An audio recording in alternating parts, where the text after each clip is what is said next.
أعزائي، الموضوع الثاني هو موضوع الجمهور المغربي والجمهور السنغالي.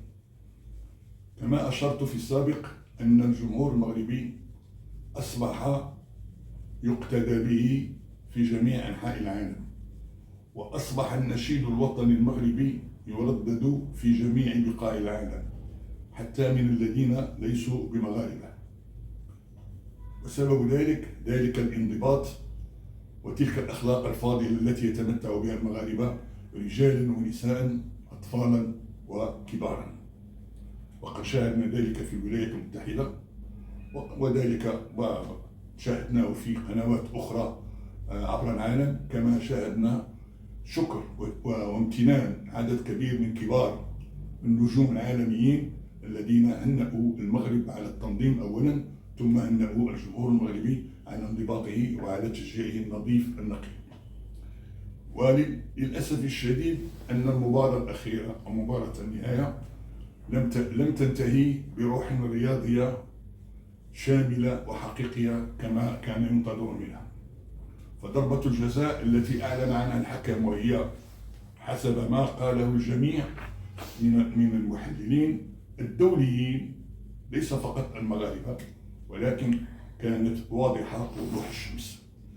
لكن المدرب السنغالي أراد أن يلعب لعبة البطل، فأمر اللاعبين بالخروج، وهذا أمر غير رياضي أمام عدد كبير من الشخصيات العالمية، وفي مقدمتهم الأمير الجليل مولاي رشيد الذي شرف هذه النهاية بحضوره، وحضور رئيس الفيفا الذي شاهد بأم عينيه تلك الاختلالات وذلك الموقف المتدني من طرف المدير الفني للسنغال. كما تطاول الحكم على إضاعة الوقت، لأن اللاعبين دخلوا إلى مستودع الملابس، وهذا الأمر غير قانوني، خصوصا بعد 10 دقائق، وقد تعدى 10 دقائق ولم يصفر نهاية المقابلة. ولكن عندما طرأ ما طرأ ودار ما دار، رأينا أن المدرب يعود، وعميد الفريق السنغالي يطالب زملائه بالعودة إلى الملعب، وتعطى ضربة جزاء. في الأول كان المرشح لتسديدها يوسف النصيري. أنا شخصيا حمدت الله وقلت هذه مناسبة له لكي يسجل كما سجل في المرة السابقة ضربة الجزاء التي أهلتنا إلى النهاية. لكن فوجئت بإعطاء ضربة جزاء لإبراهيم دياز. كنت لا أوافق على ذلك جميع كزملائي، لأن إبراهيم دياز كان في التوني الضغط، مضغوط عليه، لأنه هو الذي صاح ونادى بالأمر بضربة الجزاء، ثم أنه عاش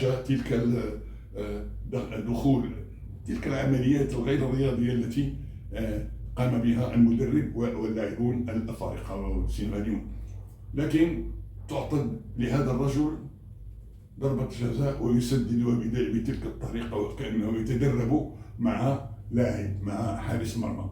لم تكن ضربة جزاء حقيقية لما كان ينتظر منها، وكانت تلك ضربة قاسية على قلوب 40 مليون مغربي الذين تأثروا. ورأينا المغاربة يغادرون الملعب في صمت رهيب، قلوبهم مليئة بالحزن على حلم تبخر من جديد. وهنا تذكرني هذه العملية بما قام به المنتخب الوطني، وليس المنتخب الوطني، بالعكس، حارس المنتخب الوطني في سنة 2004 بتونس، عندما كنا منتصرين وكنا مهيئين للفوز بالدورة، وكان المدرب آنذاك بدو الزكي، والحارس هو الذي مسمى فهمي. هذا الذي أخطأ خطأ فادحا تاريخيا عندما لم يتمكن، أخذ يعني استطاع أن يوقف كرة، ولكنه عندما سقط أرضا منحها هدية لقلب هجوم المنتخب التونسي ليسجل هدف النصر.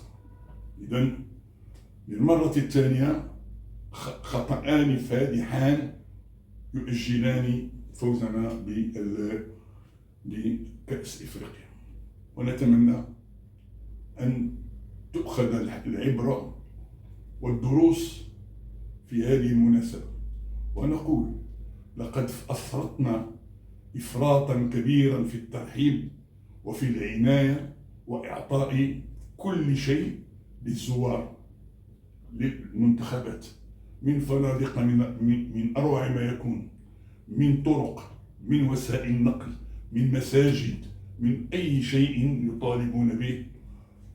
كان رد الفعل ردا غير مقبول. لذلك نتمنى أن نعيد النظر في علاقتنا وفي بتجاربنا.